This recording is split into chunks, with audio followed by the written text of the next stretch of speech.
Mesh types grow structure. Net meshes are woven or knitted. Sheet meshes are not porous but may be perforated with multiple holes. Net meshes allow native tissue ingrowth between the strands so that the mesh becomes integrated into host tissues within a few months. Initial affixation of such meshes by glue, sutures or tacks, staples, which may or may not be absorbable.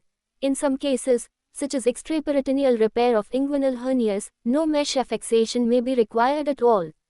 Sheet meshes do not allow host tissue ingrowth but eventually become encapsulated by host fibrous tissue. They always require strong, non-absorbable affixation to prevent mesh migration. Synthetic mesh. Most meshes used today are synthetic polymers of polypropylene, polyester or polytetrafluoroethylene, PTFE, but there may be other chemical additives and meshes may have a composite structure such as those with anti-adhesive barriers. Meshes for hernia repair are generally non-absorbable and designed to provoke tissue ingrowth that leads to the formation of a tissue barrier. Polypropylene is an inert, hydrophobic, monofilament material so does not generate an immune response and tends to resist bacterial ingrowth. Polyester mesh is similar but hydrophilic, and is said to encourage microvascular ingrowth. PTFE meshes are fat sheets, quite inert and resistant to both tissue ingrowth and adhesion formation, figure 64.6.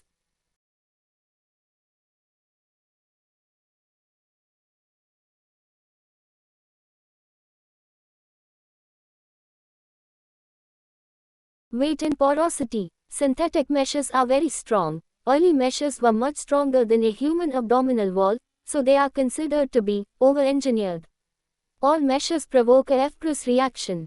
More dense or heavyweight meshes provoke a greater reaction, leading to collagen contraction and mesh stiffening, which is associated with impaired elasticity, mobility of the abdominal wall, foreign body sensation and pain. The term, mesh shrinkage, is often used to describe this progressive decrease in mesh size over time, but the mesh itself does not shrink. Instead, it is simply the natural progressive contraction of the fibrous tissue that has grown into the mesh. Thus, mesh contracture is a more accurate term. This process can lead to hernia recurrence if the mesh no longer covers the defect. Meshes can contract in area by more than 50%. Meshes with thinner strands and larger spaces, pores, between them are preferred because they have better tissue integration, less contracture, less foreign body reaction, more flexibility and improved comfort.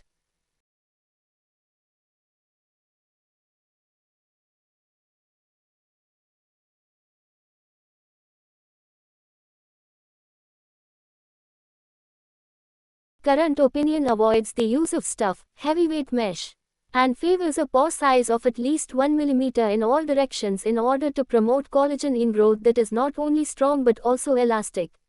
Biological mesh. So-called biological meshes are sheets of sterilized, decellularized, connective tissue derived from a variety of sources, including human or animal dermis, bovine pericardium or porcine intestinal submucosa. They provide a scaffold to encourage neovascular ingrowth, fibroblast infiltration and new collagen deposition.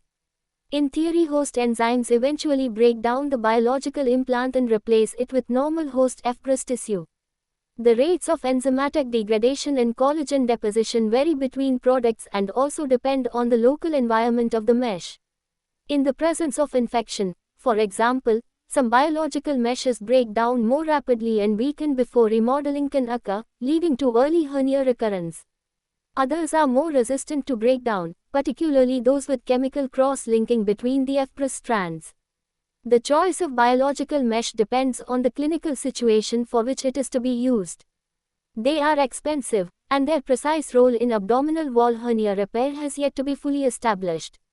Absorbable meshes. Synthetic absorbable meshes such as those made from polyglycolic acid, collagen or polyhydroxybutyrate may be used in temporary abdominal wall closure and for short-term buttressing suture lines but are not recommended in hernia repair as they are absorbed too quickly and induce only minimal collagen deposition. In recent years, a number of synthetic, slowly absorbable meshes have been developed. These are designed to be gradually degraded by the body and replaced with strong native collagenous fibrosis in order to create a lasting repair. The long-term outcomes of repairs using these meshes are as yet unknown.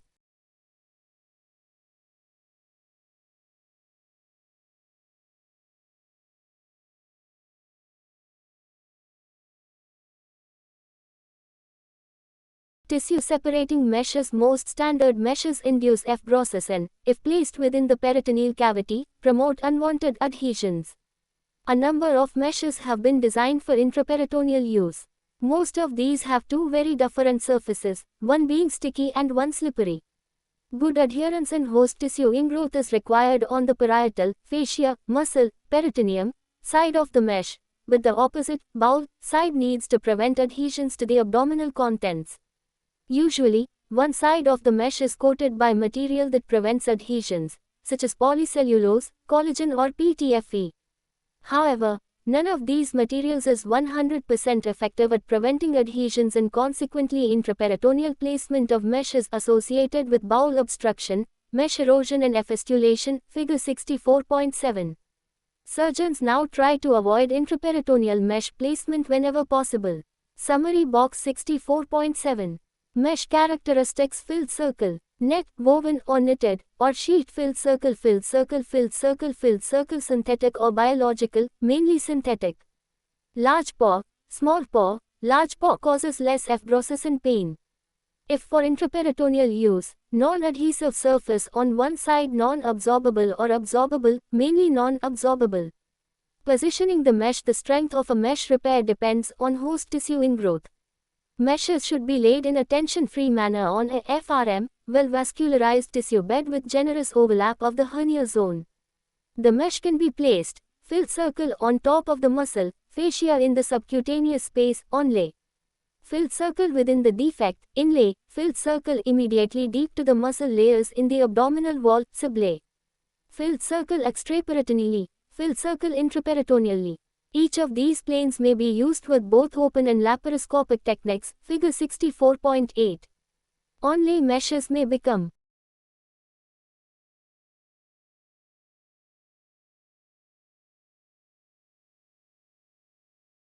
exposed in the event of wound breakdown, and the elevation of skin flaps to allow wide overlap can lead to skin ischemia and or seroma formation.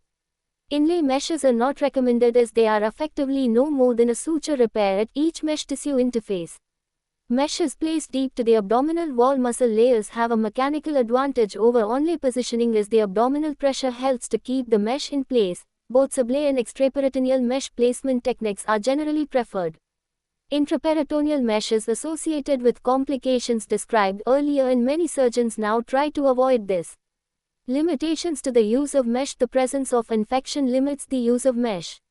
If a mesh becomes infected, then it usually needs to be removed, although some infected situations can be salvaged using a combination of debridement, appropriate antibiotics and modern vacuum-assisted dressings. Meshes are expensive, especially biological, biodegradable, or those for intraperitoneal use.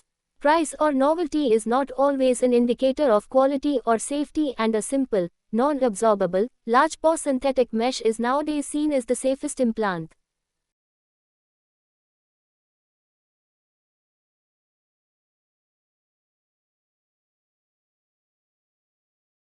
Specific hernia types. Hernia sites are shown in figure 64.9. Inguinal hernia. Inguinal hernia, often referred to as a rupture by patients, is the most common hernia in men and is around 10 times more common in men than in women. There are two basic types that are fundamentally different in anatomy, causation and complications. However, they are anatomically very close to each other. The surgical repair techniques are very similar and ultimate reinforcement of the weakened anatomy is identical, so they are often referred to together as inguinal hernia.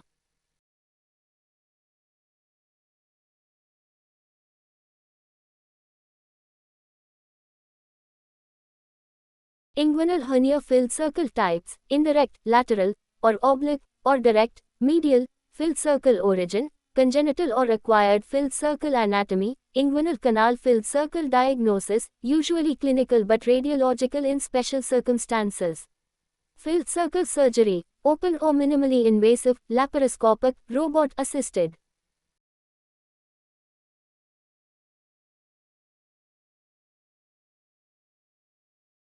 Congenital inguinal hernias are of the indirect type, whereas the acquired hernias may be either indirect or direct.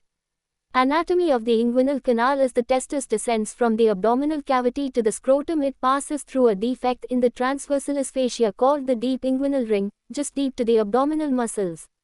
This ring lies midway between the anterior superior iliac spine and the pubic tubercle, approximately 2 to 3 cm above and marginally lateral to the femoral artery pulse in the groin. The inferior epigastric vessels lie just medial to the deep inguinal ring, passing from the iliac vessels to rectus abdominis. Muscle efferts from the innermost two layers of the lateral abdominal wall, the transversus muscle and the internal oblique muscle, arch over the deep inguinal ring from lateral to medial before descending to become attached to the pubic tubercle. These two muscles fuse and become tendinous, forming the conjoint tendon. Below this arch there is no muscle but only transversalis fascia and external oblique aponeurosis, resulting in an area of weakness, figure 64.10. The testis proceeds medially and downwards along the inguinal canal. Anterior to the canal is the aponeurosis of the external oblique muscle, the efferts of which run downwards and medially. The testis ephenoli emerges through an inverted V-shaped defect in the aponeurosis, the superficial inguinal ring, and descends into the scrotum.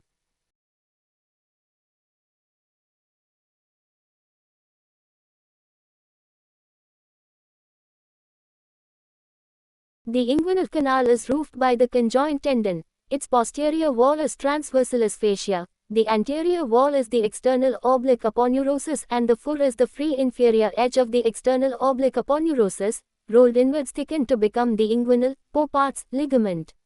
The inguinal canal in males contains the testicular artery, veins, lymphatics and the vas deferens all covered in cremasteric muscle.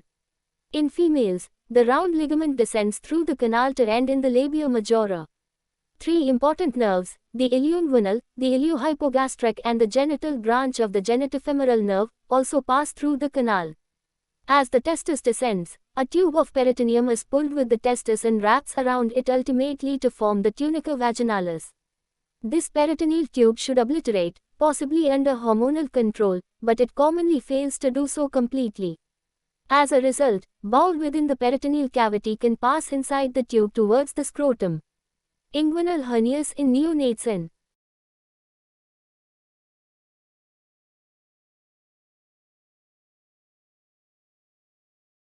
children are always of this congenital type.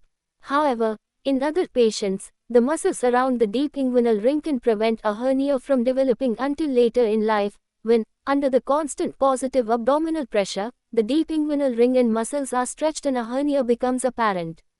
As the hernia increases in size, the contents are directed down into the scrotum. These hernias can become massive and may be referred to as a scrotal hernia. An indirect hernia is lateral because its origin is lateral to the inferior epigastric vessels. It is also oblique as the hernia passes obliquely from lateral to medial through the abdominal muscle layers. An indirect hernia can pass all the way down to the scrotum, following the line of the processus vaginalis, while this is not possible with a direct hernia. The second type of inguinal hernia, referred to as direct or medial, is always acquired. It is a result of stretching and weakening of the abdominal wall just medial to the inferior epigastric vessels, an area known as Hasselbacher's triangle, the three sides of which are the inferior epigastric vessels laterally, the lateral edge of rectus abdominis muscle medially and the inguinal ligament below, the iliopubic tract, figure 64.11. This area is weak because the abdominal wall at this point consists of only transversalis fascia covered by the external oblique aponeurosis. A direct medial hernia is more likely in elderly patients. It is broadly based and therefore unlikely to strangulate. The bladder can be pulled into a direct hernia, figure 64.12. Inguinal hernias are sometimes referred to as sliding in type. These are acquired indirect hernias arising at the deep inguinal ring lateral to the inferior epigastric vessels. Retroperitoneal fatty tissue is pushed downwards along the inguinal canal. As more tissue enters the hernia, peritoneum is pulled with it, thus creating a sac. However, the sac has formed secondarily, distinguishing it from a classic indirect hernia. On the left side, sigmoid colon may descend into a sliding hernia and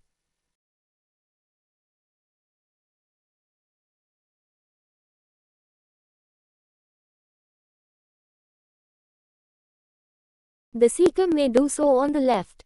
Surgeons need extra caution during repair because the bowel may form part of the sac itself and can be damaged during the dissection.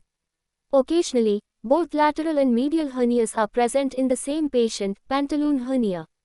Classification. Many ways to classify inguinal and femoral hernias have been described. The European Hernia Society has recently suggested a simplified system of filled circle primary or recurrent, P or R, filled circle lateral, medial or femoral, L, M or F, filled circle defect size in FNG assumed to be 1.5 cm, with 3 sizes of 1 FNG or less, between 1 and 3 FNG and 3 or more FNG. A primary indirect inguinal hernia with a 3 cm defect size would be PL2.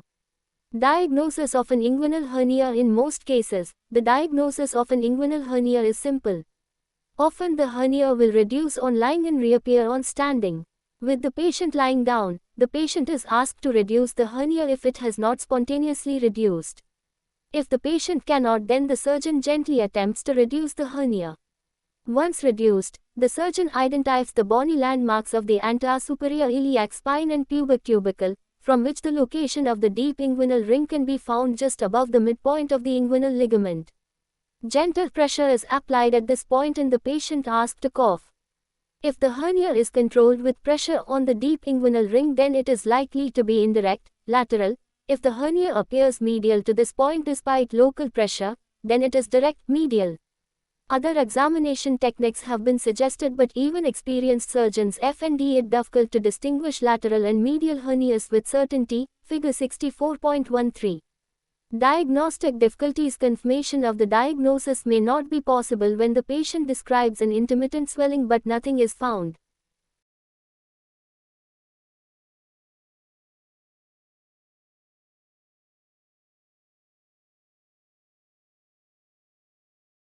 On examination, surgeons will often accept the diagnosis on history alone, but re-examination at a later date or investigation by ultrasound scan may be requested. If an inguinal hernia becomes irreducible and tends there. Figure 64.12. A cystogram showing that part of the urinary bladder has descended into a left direct inguinal hernia, arrow.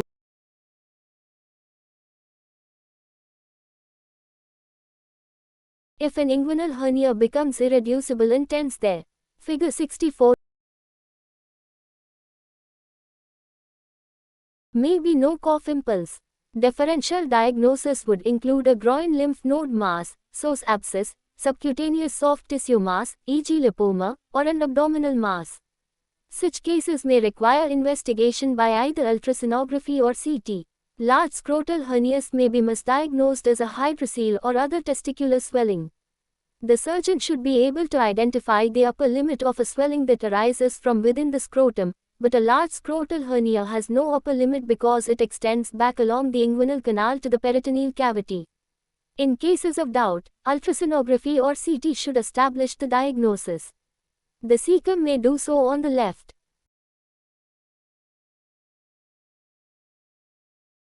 As inguinal hernia is so common, less experienced clinicians might suggest this diagnosis when referring cases of femoral hernia or Spigelian hernia.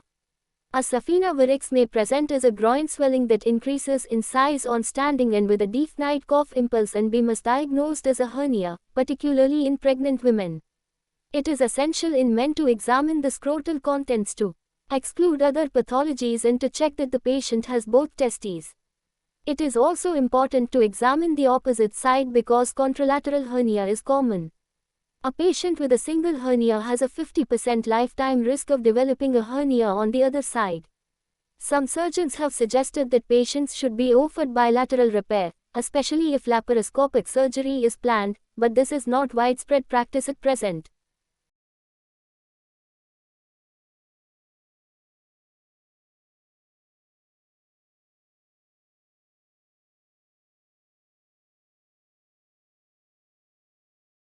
Investigations for inguinal hernia. Most cases require no diagnostic tests but ultrasonography, CT and MRI are occasionally used and show excellent anatomical detail but may miss groin hernias because they tend to reduce spontaneously in supine patients.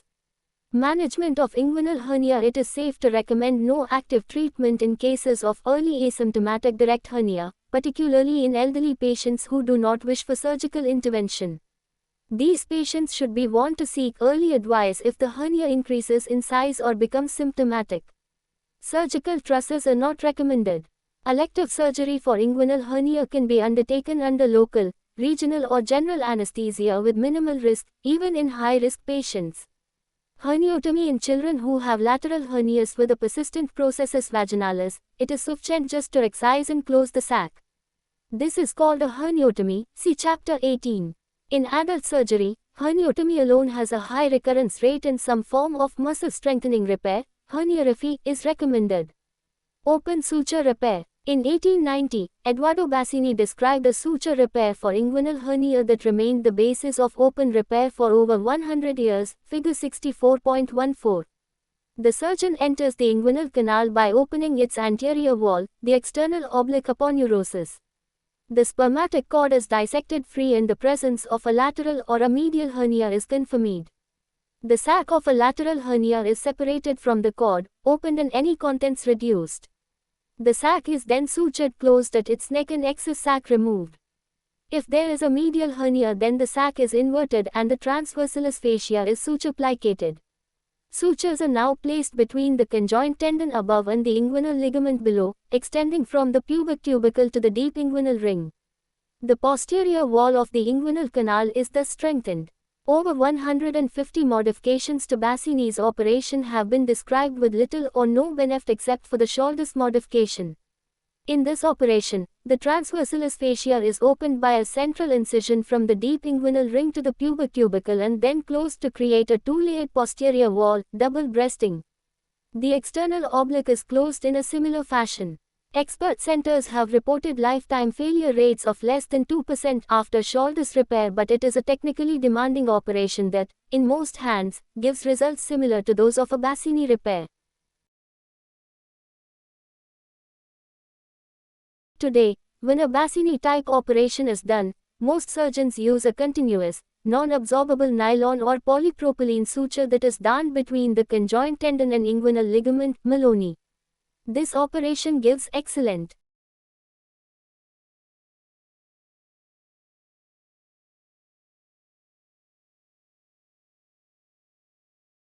results and is the most common operation performed in countries where mesh is too expensive. Desarda has described an operation where a 1 to 2 cm strip of external oblique aponeurosis lying over the inguinal canal is isolated from the main muscle, but left attached both medially and laterally. It is then sutured to the conjoint tendon and inguinal ligament, reinforcing the posterior wall of the inguinal canal. As the abdominal muscles contract, the strip of aponeurosis tightens to add further physiological support to the posterior wall. This operation is currently seen as equivalent to shoulders repair.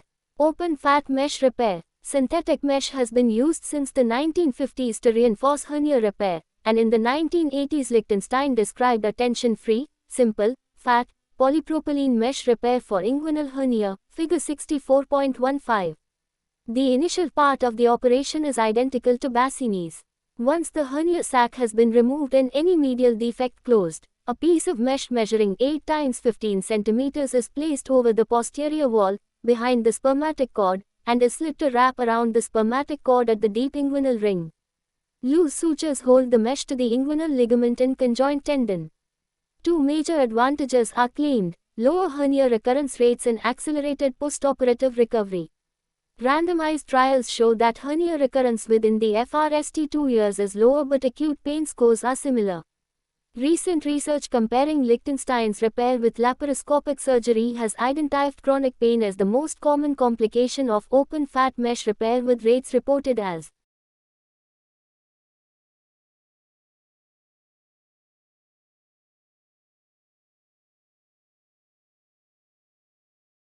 high as 20%. Nevertheless, today, Lichtenstein's repair is the most common operation for inguinal hernia in resource-rich countries. Open plug device, complex mesh repair shaped mesh plugs have been developed in an attempt to improve on simple fat mesh repair. They are simple to insert and require little if any affixation. However, they can become solid, mesomer, and migrate, erode into adjacent structures such as the urinary bladder. Other meshes have been designed to be placed beneath the transversalis fascia. There is little evidence that any of these techniques are superior to Liechtenstein's operation, and use is not recommended in the 2018 European Hernia Society Groin Hernia Guidelines. Open preperitoneal repair. The preperitoneal approach was FRST described by Annandale in 1880, but was largely discarded until the 1950s when Stopper described it with mesh reconstruction through a midline incision. It is useful when multiple attempts at open standard surgery have failed and the hernias keeps recurring. It has been largely superseded by the totally extraperitoneal laparoscopic approach, which is modeled on Stopper's operation. Laparoscopic inguinal hernia repair. Two techniques are described and have been extensively studied: the totally extraperitoneal (TEP) and the transabdominal preperitoneal (TAP) approach. In both, the aim of surgery is to reduce the hernia and hernia sac from within the abdomen and place a 10 × 15 cm mesh, or larger, in the preperitoneal plane, just deep to the abdominal wall extending medially.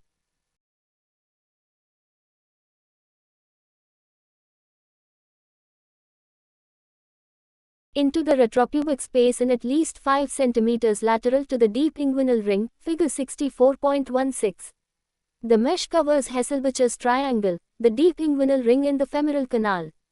In TEP, the surgeon develops the extraperitoneal plane just deep to the abdominal muscles, taking care not to enter the peritoneal cavity.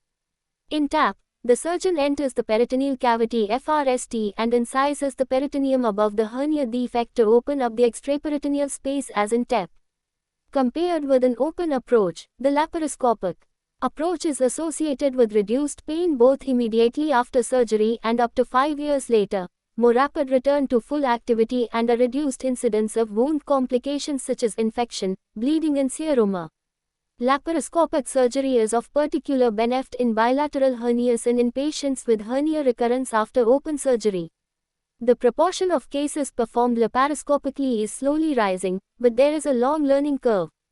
The increasing use of robot-assisted laparoscopic inguinal hernia surgery is evident. To date, little additional patient benefit has been noted, although the enhanced surgical view of the robot and the ergonomic comfort for the surgeon are compelling reasons to utilize this platform. The cost of using a robot for simple inguinal repair remains hard to justify. Tailored approach. A number of surgical approaches and operations are available, as noted in summary box 64.9. No one operation suits all hernias.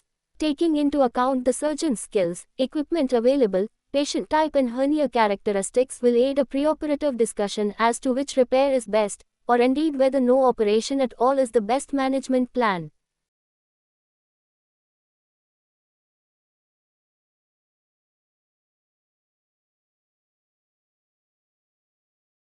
Operations for inguinal hernia: filled circle herniotomy, filled circle open suture repair, filled circle Bassini, filled circle shoulders, filled circle Deseda, filled circle Maloney Dan, filled circle open fat mesh repair, filled circle Liechtenstein, filled circle open complex mesh repair, not recommended, filled circle mesh plugs, filled circle hernia systems, filled circle open preperitoneal repair, filled circle transinguinal stopper repair, filled circle laparoscopic, robot-assisted repair, filled circle TEP, filled circle TAP.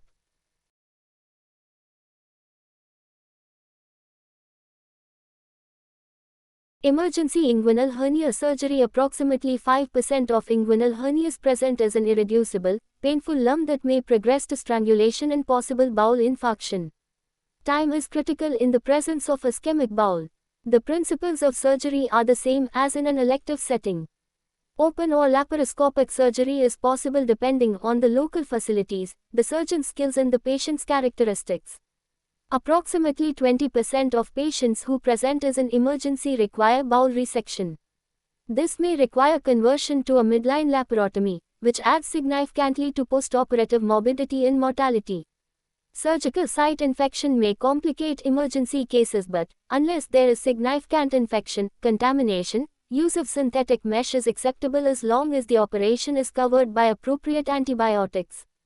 Complications of inguinal hernia surgery: despite inguinal hernia repair being a common procedure, postoperative complications are common. Immediate complications include bleeding or hematoma, usually from subcutaneous vessels but occasionally from accidental damage to the inferior epigastric or iliac vessels. Urinary retention may require catheterization. Infusion of local anesthetic may lead to femoral nerve blockade that will resolve over some hours. Within the FRST week, pain, bruising and swelling are common while seroma formation and wound infection are less frequent. Seroma is due to an inflammatory response to dissection, sutures or mesh and is more common if the peritoneal sac is left in situ. In most cases the fluid resolves spontaneously but may require aspiration. After laparoscopic surgery, a seroma may be misdiagnosed as an early recurrence. Despite the potential of bacterial contamination of a groin incision and use of mesh, routine use of antibiotics is not recommended in recent guidelines. In the longer term, hernia recurrence and chronic pain are the main concerns. No operation can be guaranteed to be recurrence-free and good centers aim for 5-year recurrence.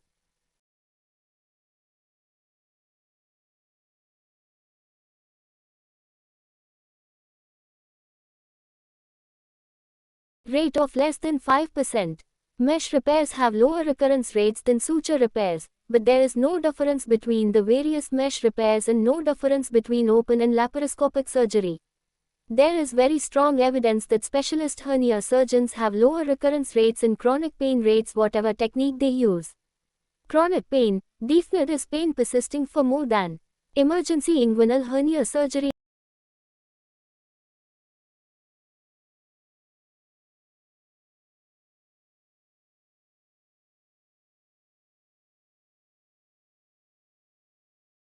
Three months after surgery, is common after all forms of surgery and possibly affects as many as 20% of patients after groin hernia repair.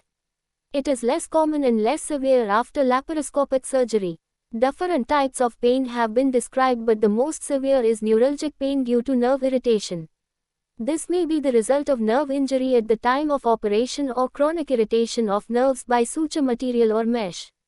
Chronic pain has become one of the main areas of focus when comparing inguinal hernia outcomes. Patients at higher risk of chronic pain include females, the young, those with a painful hernia, those with a chronic pain syndrome, those with an exaggerated response to a heat stimulus and those with certain psychological tendencies. In addition, the handling of the nerves at open surgery is thought to be important. The variation of anatomy of the three nerves should be considered during the dissection, keeping nerves contained within their connective tissue surroundings when possible. In laparoscopic surgery, placing sutures or staples, tacks into the retroperitoneal area should be avoided for fear of causing nerve injury. If a nerve requires to be sacrificed, this should be done as proximally as practicable and the nerve end buried within the muscle belly. Rarely, damage to the testicular artery can lead to testicular infarction, perhaps the most serious complication of inguinal hernia surgery in a young man. There is no evidence that hernia surgery has an effect on male fertility despite extensive study in this area. Complications: filled circle early, pain, bleeding, hematoma, urinary retention, filled circle medium, seroma, wound infection, filled circle late, chronic pain, testicular atrophy.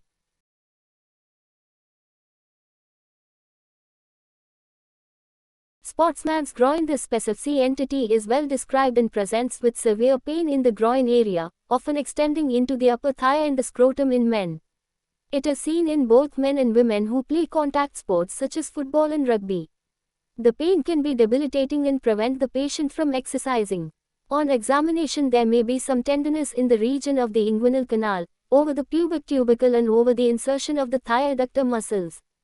Tightening the hip flexor or thigh adductor muscles against resistance may reproduce the pain. Usually no hernia is present.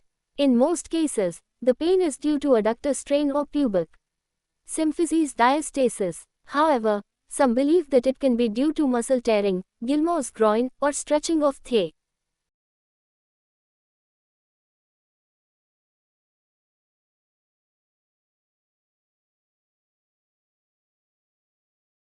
Posterior wall of the inguinal canal.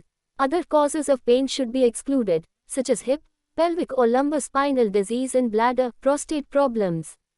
MRI is most likely to detect a musculoligamentous problem, but ultrasonography or laparoscopy may be used to exclude an underlying hernia. Hernia surgery should be a last resort and the patient should be warned of a significant risk of failure to relieve the pain. The same is true for patients with groin pain and no obvious hernia, even if a small hernia is noted on groin ultrasound. Femoral hernia. Basic anatomy. The external iliac artery and vein pass below the inguinal ligament to become the common femoral vessels in the leg. The vein lies medially and the artery is lateral to the vein, with the femoral nerve lateral to the artery. They are enclosed in an fibrous sheath. Just medial to the vein is a small space containing fat and some lymphatic tissue, node of Cloquet. It is this space.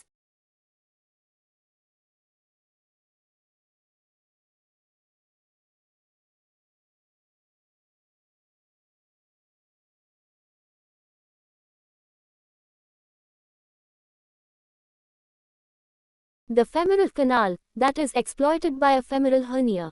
The boundaries of the femoral canal are the femoral vein laterally, the inguinal ligament anteriorly, the pelvic bone covered by the iliopectineal ligament, Astley-Cooper's, posteriorly, and the lacunar ligament, Gimbonat's, medially. This is a strong curved ligament with a sharp unyielding edge that impedes reduction of a femoral hernia, figure 64.17. The female pelvis has a different shape from the male, increasing the size of the femoral canal and the risk of hernia. In old age, the femoral defect enlarges further and femoral hernia is commonly seen in thin, elderly women.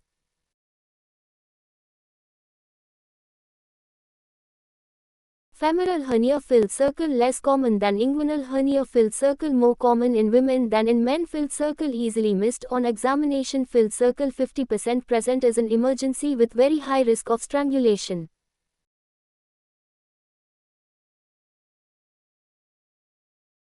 Diagnosis of femoral hernia AB. Diagnostic error is common and often leads to delay in diagnosis and treatment. The hernia appears below and lateral to the pubic tubercle and lies in the upper leg rather than in the lower abdomen. Inadequate exposure of this area during routine examination leads to failure to detect the hernia. The hernia often rapidly becomes irreducible and loses any cough impulse owing to the tightness of the neck. It may only be 1–2 centimeters in size and can easily be mistaken for a lymph node. As it increases in size, it is refracted superiorly and becomes difficult to distinguish from a medial direct hernia, which arises only a few centimeters above the femoral canal.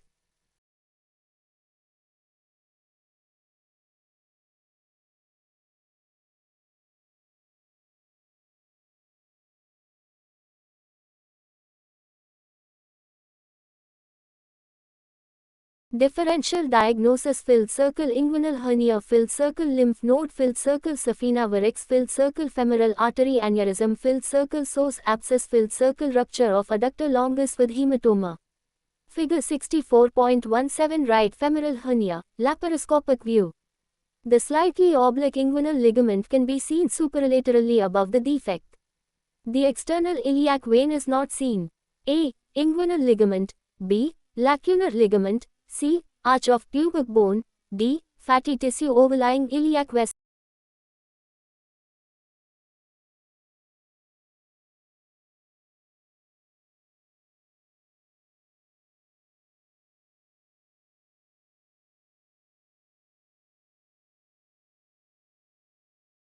It is now common to perform CT scanning in cases of bowel obstruction primarily to exclude malignancy, but it can identify an obstructing femoral hernia missed by clinicians. Surgery for femoral hernia: there is no alternative to surgery for femoral hernia and it is wise to treat such cases with some urgency. There are 3 open approaches and appropriate cases can be managed laparoscopically. Low approach, Lockwood. This is the simplest operation for a femoral hernia but suitable only when there is no risk of bowel resection. It can easily be performed under local anesthesia. A transverse incision is made over the hernia. The sac of the hernia is opened and its contents reduced.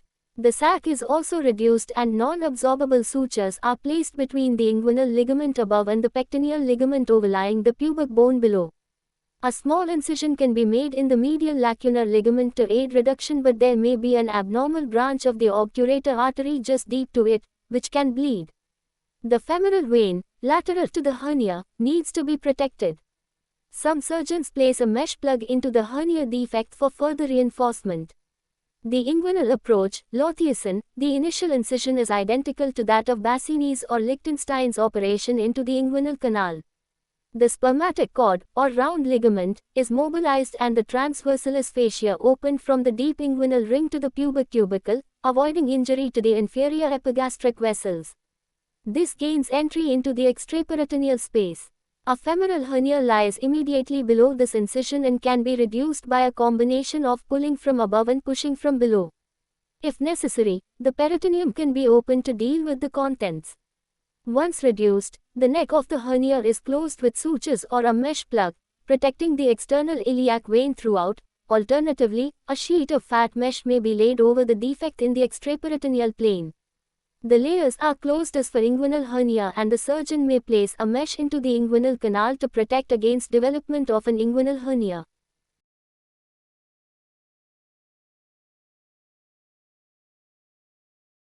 High approach, McEvedy. This more complex operation is ideal in the emergency situation where the risk of bowel strangulation is high. It requires regional or general anesthesia. Although McEvedy described a pyramidal incision, most surgeons nowadays use the Nyhus modification, which is a transverse incision just above the inguinal canal, centered on the lateral border of the rectus muscle. The anterior rectus sheath is incised and the rectus muscle retracted. The surgeon proceeds deep to the muscle in the properitoneal space. The femoral hernia is reduced in The.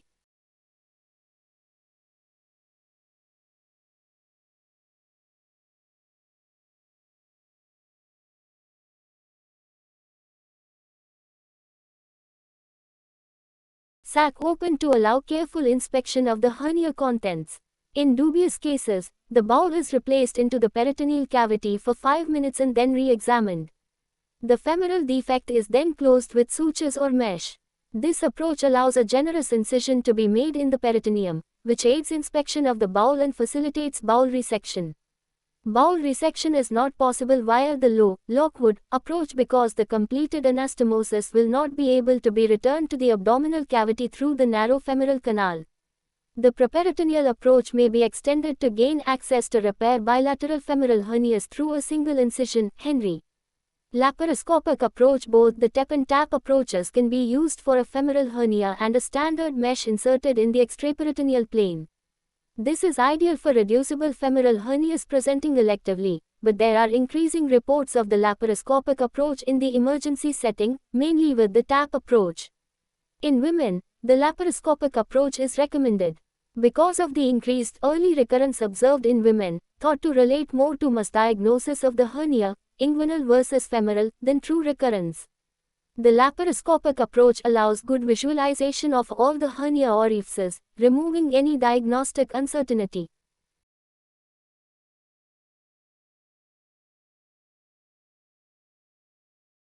Ventral hernia. This term refers to hernias of the anterior abdominal wall. Inguinal and femoral hernias are not included, however lumbar hernia is included despite being dorsolateral. The European Hernia Society classification, 2009, distinguished primary ventral from incisional hernia but did not include peristomal hernia, which is included in this section.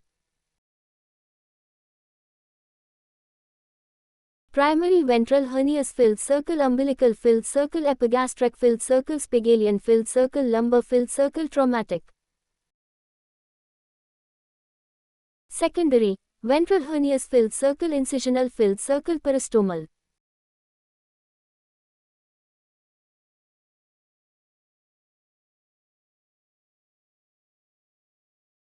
Umbilical hernia. The umbilical defect is present at birth but closes as the stump of the umbilical cord heals, usually within a week of birth. This process may be delayed, leading to the development of herniation in the neonatal period. The umbilical ring may also stretch and reopen in adult life.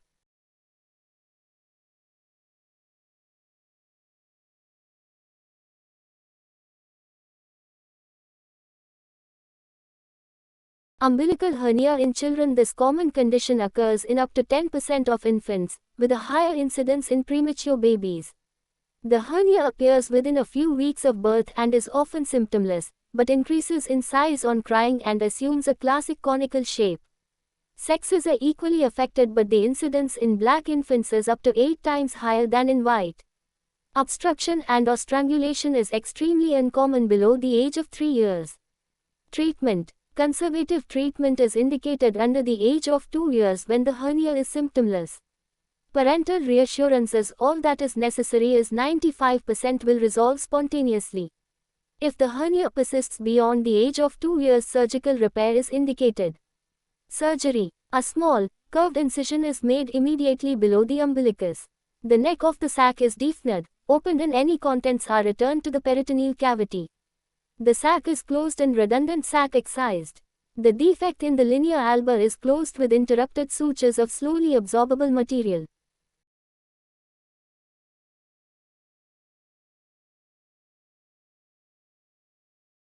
Umbilical hernia in children. Filled circle common in infants and most resolve spontaneously. Filled circle rarely strangulate.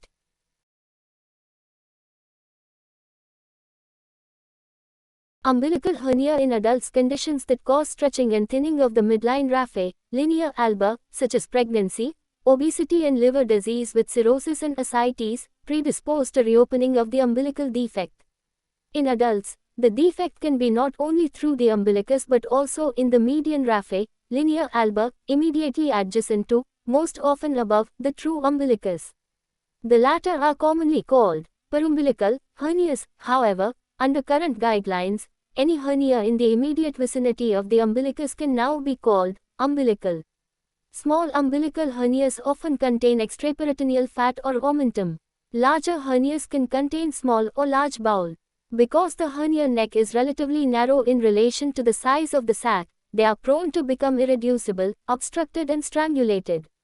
Clinical features. Umbilical hernias are commonly seen in overweight men with a thinned and attenuated midline raphe or in postpartum women with a weakened abdominal wall. The bulge is typically slightly to one side of the umbilical depression, creating a crescent-shaped appearance to the umbilicus, figure 64.18. Women are affected more than men. Most patients complain of pain due to tissue tension or symptoms of intermittent bowel obstruction. In large hernias, the overlying skin may become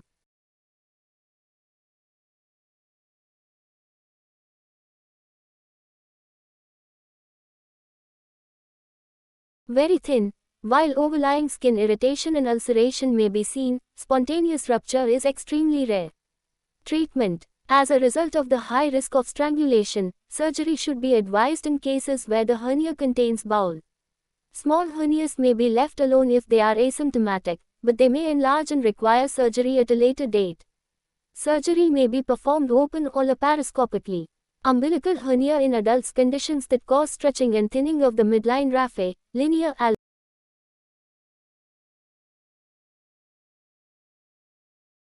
Open umbilical hernia repair. Very small defects less than 1 cm in size may be closed with a simple suture repair as long as the fascia is not closed under tension.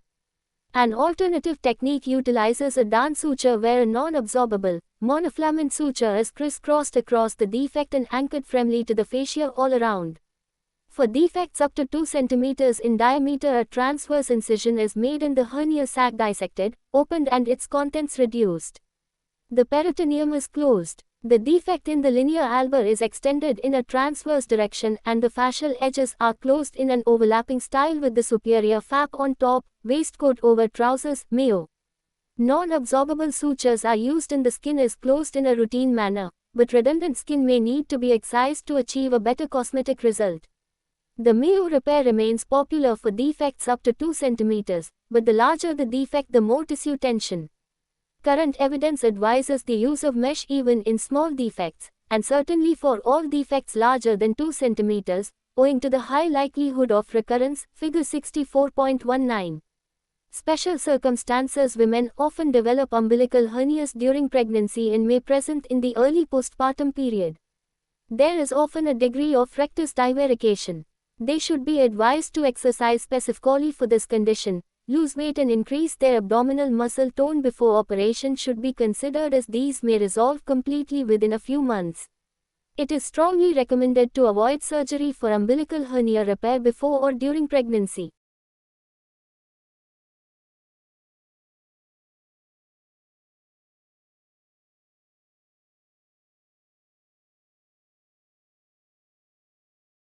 Patients with liver cirrhosis have extremely high mortality and morbidity after primary ventral hernia repair, especially with child's BNC disease. Patient selection is very important, with appropriate hepatology support if surgery is contemplated. Fascial repair is best done with FNE continuous sutures to minimize the risk of post-operative ascites leakage.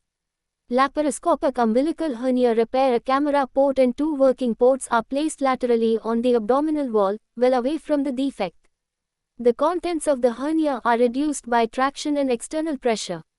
The falciform ligament above and the median umbilical fold below may need to be taken down to create a smooth, FRM surface for mesh placement. Figure 64.20.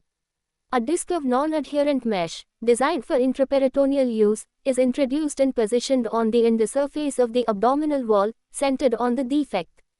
It is then FXED to the peritoneum and posterior rectus sheaths using staples, tacks or sutures. This is a simple and secure repair, which achieves generous overlap without surgical damage to umbilicus and surrounding fascia.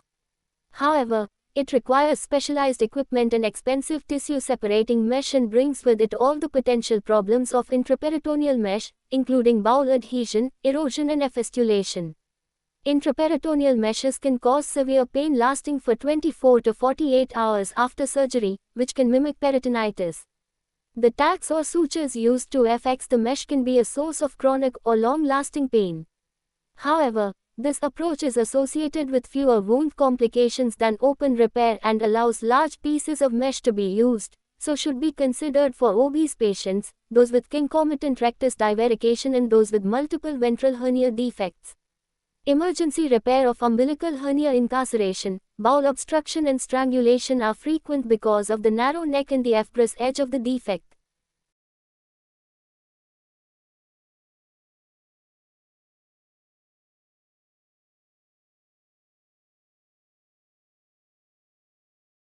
In the midline raphe, delay to surgery can lead to gangrene of the omentum or bowel. Large hernias are often multiloculated and there may be strangulated bowel in one component when other areas are clinically soft in a non-tender hernia. Multiloculated hernias are however more common as incisional.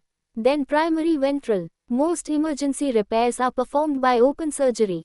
In the presence of established strangulation, mesh should be avoided as the risk of infection is too high. The focus of the operation should be to deal with the strangulated tissue, so a suture repair is advised with a more definite repair to be performed at a later date if necessary. Epigastric hernia. These hernias arise through the midline raphe, linea alba, anywhere between the xiphoid process and the umbilicus. They begin with a transverse split in the midline raphe, so the defect is elliptical and usually less than 1 cm in diameter. The hernia commonly contains only extraperitoneal fat, which gradually enlarges, spreading in the subcutaneous plane to resemble the shape of a mushroom. Figure 64.21.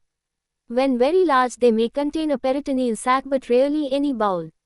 More than one hernia may be present. Indeed, the most common cause of recurrence is failure to identify a second defect at the time of original repair. Clinical features. The patients are often fat, healthy men, but they are also seen in older, overweight men and women, especially after multiple pregnancies. The hernia can be very painful even when the swelling is small owing to the fatty contents becoming nipped sufficiently to produce partial strangulation. It may be locally tender. It is unlikely to be reducible because of the narrow neck and may resemble a lipoma. A cough impulse may or may not be felt.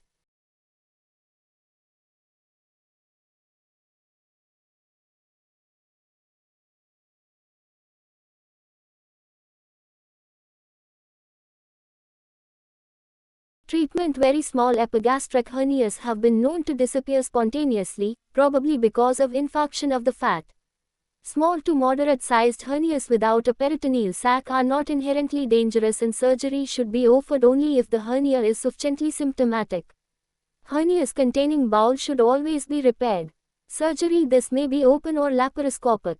At open surgery, a vertical or transverse incision is made over the swelling and down to the linea alba.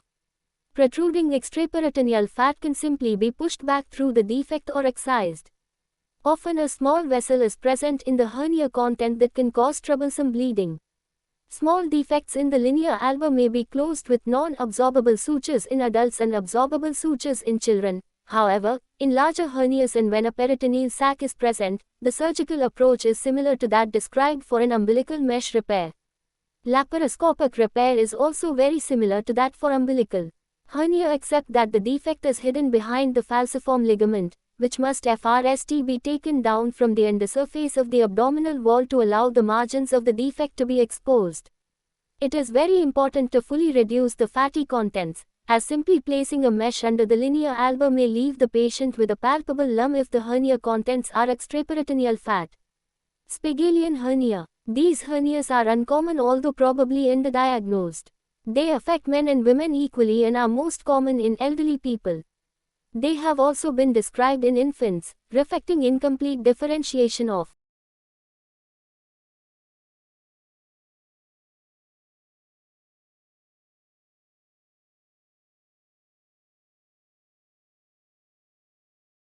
the mesenchymal layers within the abdominal wall. They arise through a defect in the aponeurosis of transversus abdominis, Spigelian fascia, and may advance through the internal oblique to spread out deep to the external oblique aponeurosis. Most Spigelian hernias appear below the level of the umbilicus near the edge of the rectus sheath, but they can be found anywhere along the Spigelian line, figure 64.22. There is a common misconception that they protrude below the arcuate line as a result of deficiency of the posterior rectus sheath at that level, but in fact the defect is almost always above the arcuate line. In young patients they usually contain extraperitoneal fat only, but in older patients there is often a peritoneal sac and they can become very large. Figure 64.21. Clinical features: young patients usually present with intermittent pain, due to pinching of the fat, similar to an epigastric hernia. A lump may or may not be palpable because the fatty hernia is small and the overlying external oblique is intact. Older patients generally present with a reducible swelling at the edge of the rectus sheath and may have symptoms of intermittent obstruction. The diagnosis should be suspected because of the location of the symptoms and is confirmed by CT.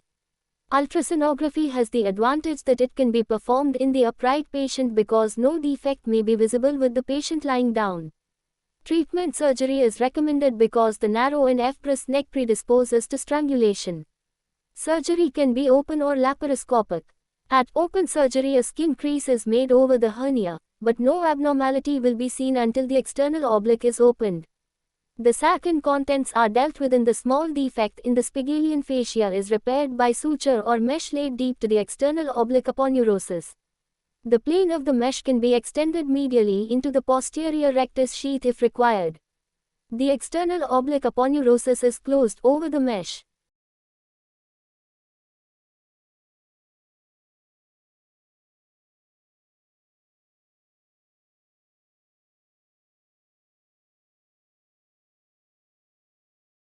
Laparoscopy is useful if no sac is palpable, but in young patients with a hernia containing only extraperitoneal fat, no hernia will be seen from within the peritoneum. In such cases, the peritoneum can be incised and the extraperitoneal plane explored for the small defect, which can then be closed by either suture or mesh. When an intraperitoneal sac is present, laparoscopic repair can be performed using either the intraperitoneal onlay of mesh, IPOM, or, more commonly now because of the risks of intraperitoneal mesh, the TAP technique. Spigelian hernia: filled circle, rare; filled circle often misdiagnosed; filled circle, high risk of complications.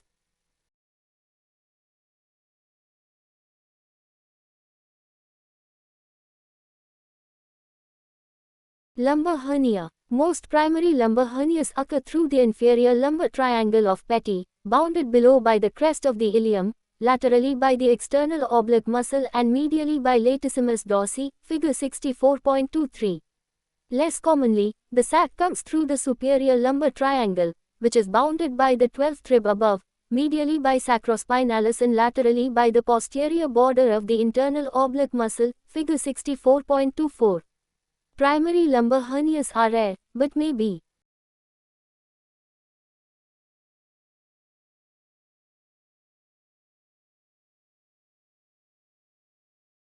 mimicked by incisional hernias arising through Frank incision operations.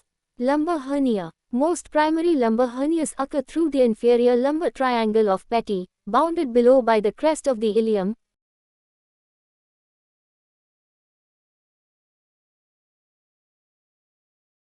Differential diagnosis: a lumbar hernia must be distinguished from filled circular lipoma, filled circle and incisional hernia, such as from a renal operation, filled circular cold, tuberculous, abscess pointing to this position, filled circular pseudohernia due to local muscular paralysis. Lumbar pseudohernia can result from any interference with the nerve supply of the affected muscles, the most common cause being injury to the subcostal nerve during a kidney operation. Treatment. The natural history is for these hernias to increase in size and surgery is recommended. Lumbar hernias can be approached by open or laparoscopic surgery. The defects can be difficult to close with sutures alone and mesh is recommended. The TAP laparoscopic approach is gaining popularity. For small hernias, with the patient in a semilateral position, ports are inserted well away from the defect. The peritoneum is incised above the hernia and dissected back to expose the muscle defect. The content, often extraperitoneal fat, is reduced in a mesh FXED with ample overlap. The peritoneum can then be resutured or tacked back to cover the mesh. Lumbar incisional hernias can be approached in the same way. However, large ones can be very difficult, especially if there is a component of neuropathic muscle atrophy causing a diffuse bulge, pseudohernia.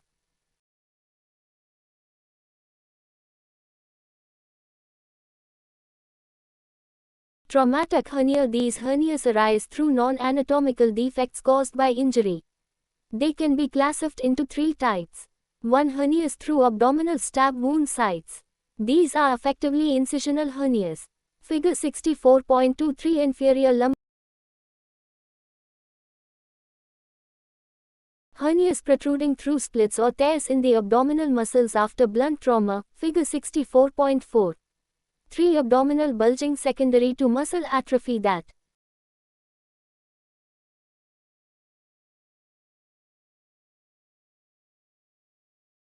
occurs as a result of nerve injury or other traumatic denervation. Akin to the lumbar pseudohernia seen after open nephrectomy, these can also arise after rib fractures with damage to the intercostal nerves.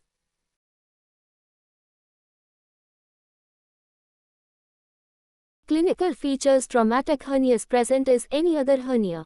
The key to the etiology is in the history and the non-anatomical location of the hernia. Treatment. Surgery may be justified if the hernia is sufficiently symptomatic or if investigations suggest a narrow neck and hence a risk of obstruction or strangulation. CT scanning is useful to define the tissue layers that have been damaged in order to plan repair. Stab wound. Traumatic hernias are straightforward to repair. Diffuse abdominal bulges are more difficult to correct and require some form of plication of the stretched musculofascial layer with mesh reinforcement to prevent further bulging in the future. Some bulging may persist, however. Incisional hernia. These arise through a defect in the musculofascial layers of the abdominal wall at the site of a postoperative scar.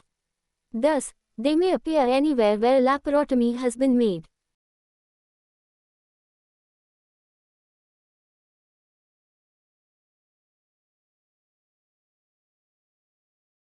Incidence and etiology. Incisional hernias have been reported in 10 to 50% of laparotomy incisions and 1 to 5% of laparoscopic port site incisions. Factors predisposing to their development include patient factors, genetic collagen disorders, obesity, general poor healing due to malnutrition, immunosuppression or steroid therapy, chronic cough, cancer, wound factors, poor quality tissues, wound tension, wound infection, and surgical factors, inappropriate suture material, poor closure technique. An incisional hernia usually starts as disruption of the musculofascial layers of a wound in the early postoperative period. This may progress rapidly to full-thickness wound dehiscence, usually heralded by a serosanguineous discharge around the 6th postoperative day, but more commonly the event passes unnoticed if the overlying skin wound has healed securely. A visible swelling may take weeks, months or years to appear.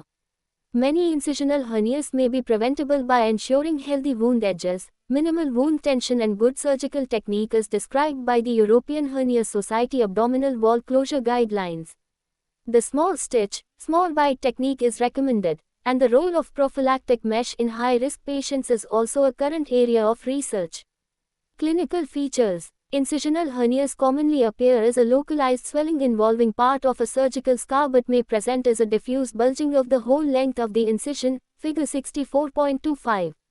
Alternatively, there may be several discrete hernias along the length of the incision, but even with apparently singular hernias, unsuspected defects are frequently found at operation, figure 64.26. Incisional hernias tend to increase steadily in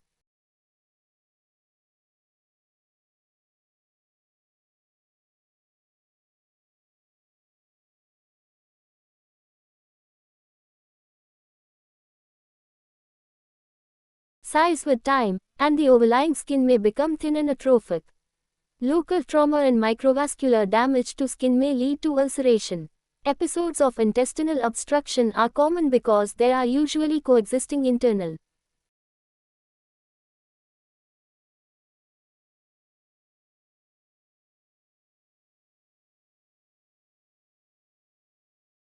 adhesions, but strangulation is less frequent because most incisional hernias are shallow and wide-necked.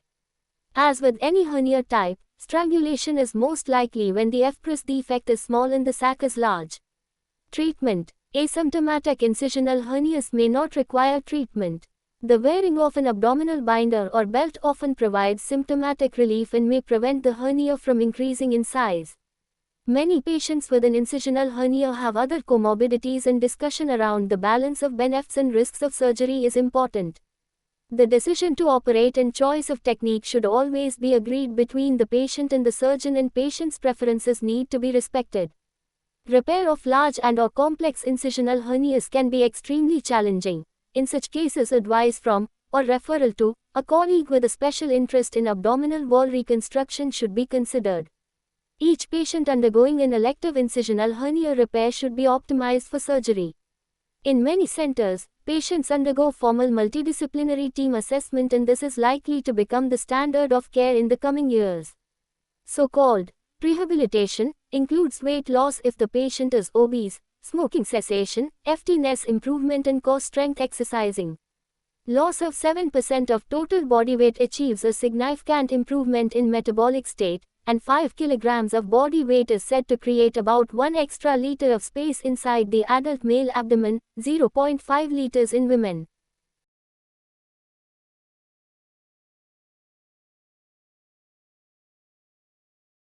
Prevention of incisional hernia. The risk of incisional hernia may be reduced by improving the patient's general condition preoperatively where possible, e.g. smoking cessation, weight loss for obesity, or improving nutritional status in undernourished individuals.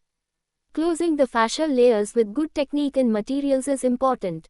For years it has been advised that sutures should be 1 cm back from the wound edge and 1 cm apart, but recent work has shown that lower incisional hernia rates and reduced infection rates are gained when smaller and closer bites are used, 5 mm apart and 5 to 8 mm back from the wound edge, with care taken to incorporate fascia only in the suture bites, no muscle, and to minimize excessive suture tension.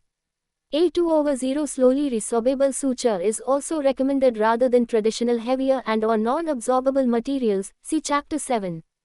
There is no evidence that interrupted sutures are better or worse than continuous. However, if continuous suturing is used, the tissue bites must not be too near the fascial edge or pull too tight because they may cut out.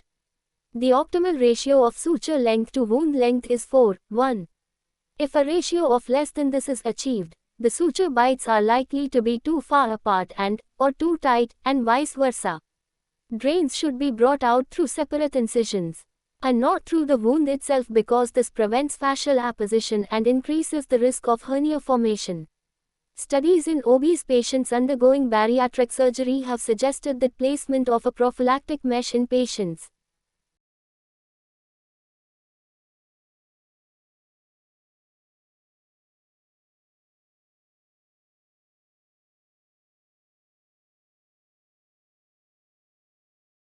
at high risk of incisional hernia formation will substantially reduce that risk. Use of prophylactic mesh may reduce the risk of peristomal herniation, which occurs in up to 50% of patients. Principles of surgical repair. For repair of most incisional hernias, both open and laparoscopic options are available. A number of principles apply, irrespective of the technique used. First, the repair should cover the whole length of the previous incision. Second, approximation of the musculofascial layers should be done with minimal tension. Third, prosthetic mesh should be used to reduce the risk of recurrence. Mesh may be contraindicated in a contaminated felt, e.g. in the event of perforation of strangulated bowel, but mesh may still be used in a clean contaminated felt, such as after an elective bowel resection, if strict hygiene measures are observed and appropriate prophylactic antibiotics are given. Open repair. The previous incision is opened along its full length to reveal any clinically unsuspected defects. The hernial sac, its neck and the margins of the defect are fully exposed. The sac can be opened, contents reduced, local adhesions divided and any redundant sac excised to allow safe fascial closure.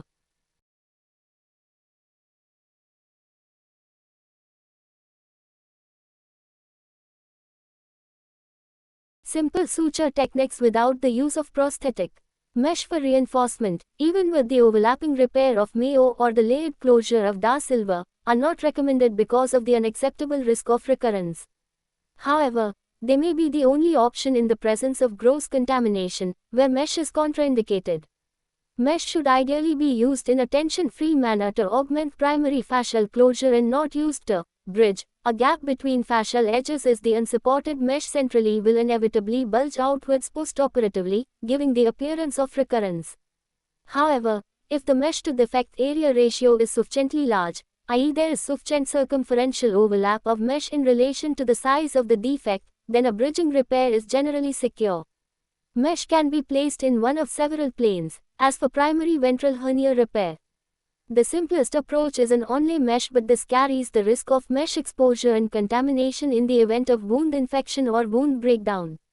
Furthermore, placement of a large onlay mesh requires elevation of large skin flaps, which increases the risk of wound seroma and overlying skin ischemia.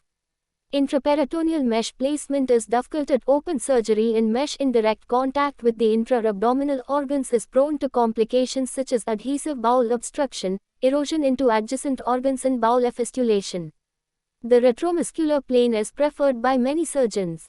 Laparoscopic repair. Great advances have been made in applying laparoscopic techniques to incisional hernia repair.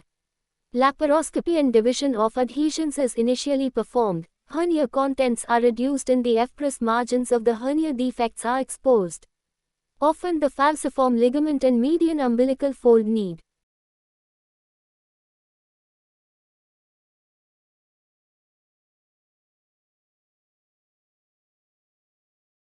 to be taken down. Some surgeons prefer to close the fascial defects with sutures before reinforcing with mesh, while others simply bridge the defect with no attempted closure. Larger defects are more difficult to close, but bridging large defects is associated with bulging of the mesh postoperatively, often referred to as pseudo-recurrence, figure 64.27. Only small hernias can be safely FXED without closing the defect, as the large mesh to defect area ratio will help to minimize mesh bulging and recurrence. The mesh is placed directly onto the peritoneum deep to the abdominal wall muscles, FXED in place with tissue glue, sutures or staple tacks, and is known as an IPOM repair. Special meshes with anti-adhesion coatings must be used, so-called tissue separating meshes, and these are generally expensive. In the presence of dense peritoneal adhesions, the laparoscopic surgeon needs to take great care because injury to the bowel is possible and may not be recognized. If occult bowel injury does occur, it can lead to postoperative peritonitis. Peristomal hernia.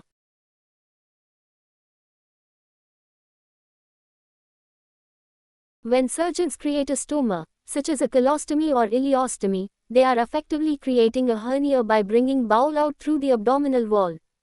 The muscle defect created tends to increase in size over time and can ultimately lead to massive herniation around the stoma. The rate of peristomal hernia is over 50%. For patients, it is very difficult to manage a stoma that is lying adjacent to or atop a large hernia. The stoma may intermittently obstruct and appliance bags featuring poorly leading to leakage. The ideal surgical solution for the patient is to rejoin the bowel and remove the stoma altogether, but this is not always possible. The stoma may be resited, but peristomal hernia will occur at the same rate at the new location, so it is no longer recommended.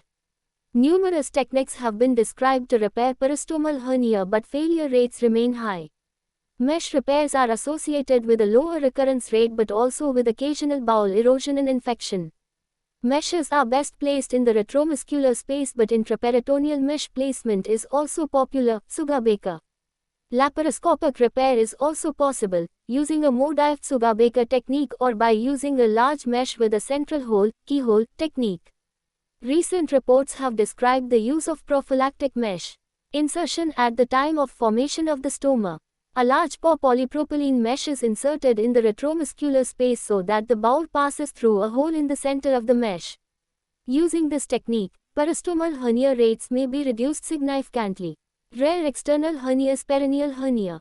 Primary perineal hernias are very rare. The majority of perineal hernias encountered are some form of incisional hernia arising after previous pelvic floor surgery or trauma. This type of hernia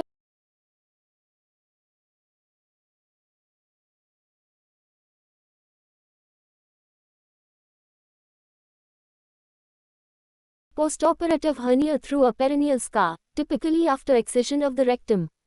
Filled circle median sliding perineal hernia, which is a complete prolapse of the rectum. Filled circle anterolateral perineal hernia, which occurs in women and presents as a swelling of the labium major. Filled circle posterolateral perineal hernia, which passes through the levator ani to enter the ischiorectal fossa. A combined abdominoperineal operation is generally employed. The hernia is exposed by an incision directly over it. The sac is opened and its contents are reduced. The sac is cleared from surrounding structures and the wound closed. With the patient in semi-Trendelenburg position, either laparoscopically or at open surgery, the abdomen is opened and the mouth of the sac exposed. The sac is inverted, ligated and excised, and the pelvic floor repaired by muscle apposition and, if indicated, buttressing of the repair with prosthetic mesh or tissue FAP with the involvement of plastic surgeons. Obturator hernia. Obturator hernia, which passes through the obturator canal, occurs 6 times more frequently in women than in men. Most patients are older than 60 years. Any swelling is liable to be overlooked because it is covered by pectineus. It seldom causes a palpable lump, but if the limb is flexed, abducted and rotated outwards, the hernia sometimes becomes apparent. The leg is usually kept in a semiflexed position and movement increases the pain. In more than 50% of cases of strangulated obturator hernia, pain is referred along the obturator nerve by its geniculate branch to the knee. On vaginal or rectal examination, the hernia can sometimes be felt as a tender swelling in the region of the obturator foramen. These hernias are most frequently diagnosed on a CT scan, usually requested to investigate pelvic pain or bowel.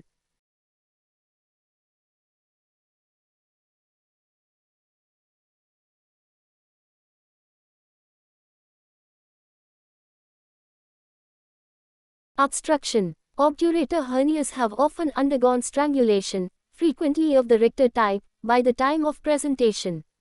Occasionally, asymptomatic obturator hernia defects are noted at laparoscopy on the lateral pelvic wall, under the pubic arch.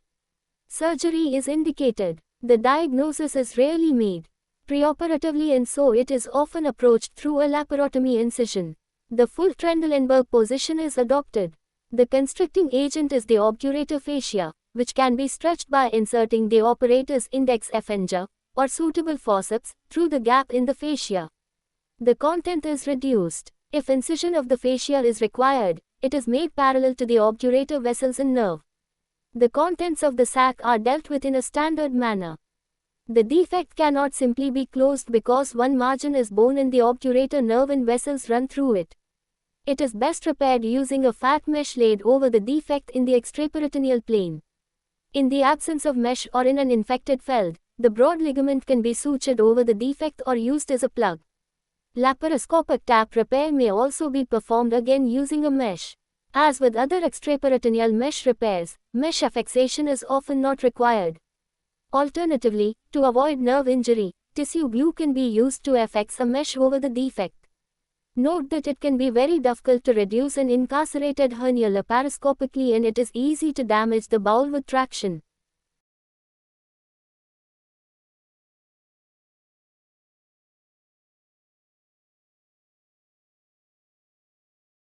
Gluteal and sciatic hernias. Both of these hernias are very rare. A gluteal hernia passes through the greater sciatic foramen, either above or below piriformis. A sciatic hernia passes through the lesser sciatic foramen. Differential diagnosis must be made between these conditions in filled circular lipoma or other soft tissue tumor beneath gluteus maximus, filled circular tuberculous abscess, filled circular gluteal aneurysm.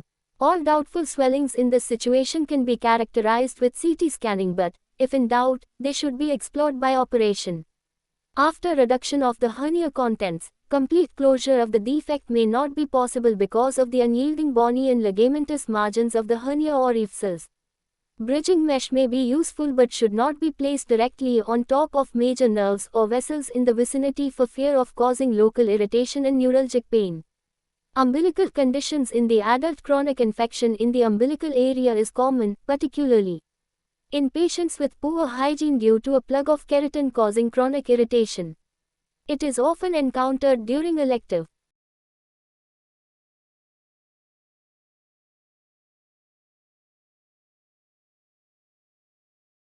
surgery and may complicate the insertion of a laparoscope port at the umbilicus. Occasionally, a rapid onset, superficial cellulitis occurs even after minor surgery in this region. It is normally due to a streptococcal infection and is treated with appropriate antibiotics. Pre-existing infection should be treated before surgery where possible. A chronic sinus may arise following umbilical hernia repair owing to infection of a mesh or non-absorbable suture material used. Antibiotics may help, but usually the mesh or suture will need to be removed with the risk of recurrence of the hernia. In utero, the umbilicus is connected to the gut by the vitellointestinal duct. In most patients, the duct becomes totally obliterated. The bowel end of the duct may persist as Meckel's diverticulum. More rarely, the umbilical end persists, leading to chronic feculent discharge. Rarely, endometriosis can present with cyclical bleeding from the umbilicus. The urachus is a connection between the urinary bladder and umbilicus. It usually involutes but may present in later life as a result of increased pressure in the bladder, usually due to prostatic hypertrophy. The cause of obstruction should be dealt with initially, but if the problem persists, then surgical excision of the patent urachus might be considered. If tumor presents at the umbilicus, it is most probably due to spread from the internal organs along internal ligaments, e.g. from the liver along the falciform ligament. A malignant mass at the umbilicus is called a Sister Joseph's nodule. It usually indicates very advanced malignant disease, and surgery probably has little to offer. Figure 64.28.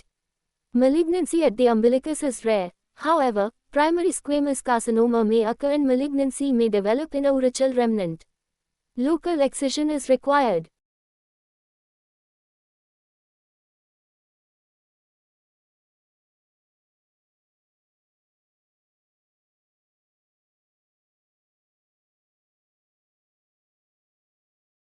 General infection of the abdominal wall. The skin of the abdominal wall, similar to all skin, is prone to develop superficial infection that may be spontaneous, due to minor trauma or infection of skin lesions such as an epidermoid cyst. Although antibiotics will suffice in most patients, if an abscess develops, then surgical drainage may be required. The close proximity of bowel and bowel organisms opens the abdominal wall to attack from a wide range of highly virulent bacteria. Most commonly, these are released during abdominal surgery such as appendectomy, and hence the need for appropriate antibiotic prophylactic cover. Synergistic gangrene. This rare condition is due to the synergistic action of non-hemolytic streptococci and staphylococci, causing rapid tissue necrosis and overwhelming systemic infection. Figure 64.29. It requires immediate administration of high-dose, broad-spectrum antibiotics in combination with early debridement of any non-viable tissue. Hyperbaric oxygen therapy has been advocated. Other forms of severe abdominal wall infections occur, generally known as necrotizing fasciitis, also known as Fournier's gangrene. All of these conditions have a high associated morbidity and mortality. They occur more frequently in diabetic, debilitated or immunocompromised patients but can occasionally occur in healthy patients. The necrosis spreads rapidly through the subcutaneous layers of the abdominal wall and may extend into the chest, axilla, thigh and perineum. Necrotizing fasciitis is characterized by systemic features of septic shock, a high temperature, a foul smell and occasionally crepitus in the skin, indicating gas-producing bacteria. Prompt diagnosis and aggressive surgical debridement within hours of onset are the keys to success, with repeated debridements under anesthesia over several days until all of the necrotic and infected tissues have been cleared. If the patient survives, extensive skin grafting is usually required. Patients with lymphatic edema of the abdominal wall may present with redness and tenderness, suspicious for necrotizing fasciitis. This important diagnosis needs to be excluded, but cellulitis secondary to lymphatic stasis is more likely to be the cause.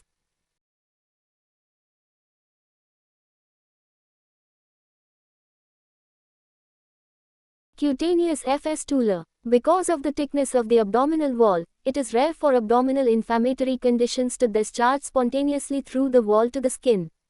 Chronic intraperitoneal abscesses arising after occult bowel perforation, appendicitis, diverticulitis and cholecystitis are the most likely sources. CT will locate the internal abscess and suggest the likely origin. Treatment is usually by CT or ultrasonography guided drainage, but the surgeon may be called on to remove the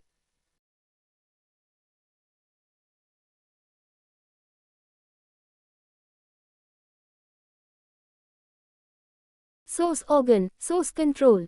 Malignancy in its later stages can occasionally erode through the abdominal wall. Crohn's disease also has a tendency to fistulate into adjacent organs and may develop an intercutaneous fistula. Abdominal compartment syndrome. Surgeons are increasingly aware of the harmful effect of high intra-abdominal pressures that can occur in severe intra-abdominal sepsis, such as pancreatitis, and also following aortic aneurysm rupture. High pressure leads to reduced blood flow and tissue ischemia, which contributes to multi-organ failure.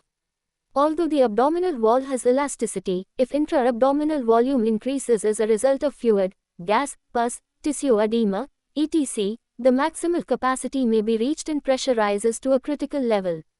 Intra-abdominal pressure greater than 20 mm of mercury, as measured via a catheter in the urinary bladder, is diagnostic and requires intervention to avoid organ failure.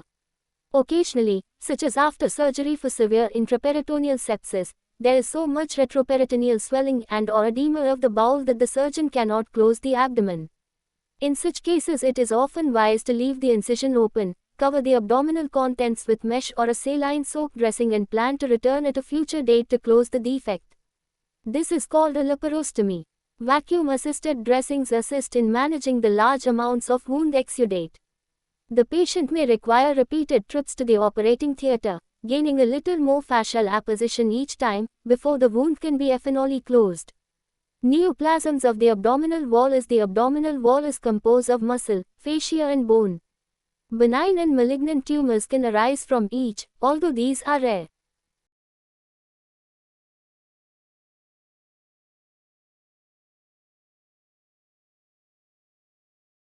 Desmoid tumor. This is usually considered by pathologists to be a hamartoma and is more common in women. Some, however, believe it to be a F-broma and possibly the result of repeated trauma. Desmoids also occur in familial adenomatous polyposis. Histologically, they contain plasmodial cell masses resembling giant cells. They undergo central myxomatous change. Surgical excision with a wide margin is required to prevent local recurrence, which is a frequent problem.